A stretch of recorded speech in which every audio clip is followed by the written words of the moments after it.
Quand un employé d'une société de transport de fonds devient complice d'une bande de braqueurs, ça s'est passé en région parisienne. Les gangsters ont fini par être identifiés par la brigade de répression du banditisme.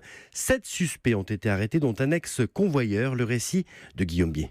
Il avait lui-même été victime d'un braquage. C'était il y a 3 ans, alors qu'il rechargeait un distributeur. Des malfaiteurs lui avaient posé une fausse ceinture d'explosifs pour l'obliger à débloquer l'argent. Depuis, cet ancien employé du transport de fonds est passé de l'autre côté en devenant complice d'un gang de braqueurs. C'est lui qui les a amplement renseignés sur les habitudes de travail de ses anciens collègues, ainsi que sur les procédures de sécurité pour mieux les déjouer. Résultat, fin janvier à Nanterre, le commando savait parfaitement comment s'attaquer à un dabiste, un employé chargé de réapprovisionner les distributeurs de billets. Encagoulé, brassard de police, les 4 hommes l'avaient contraint à leur remettre 400 000 euros. Lors de 2 tentatives précédentes, ils avaient même discrètement posé des balises GPS sous les voitures des dabistes ciblés pour découvrir leur adresse et mieux faire pression sur eux le jour de l'attaque. L'enquête minutieuse de la brigade de répression du banditisme de la PJ parisienne a permis d'arrêter progressivement le groupe de 7 suspects, parmi lesquels l'ancien employé devenu complice des braqueurs.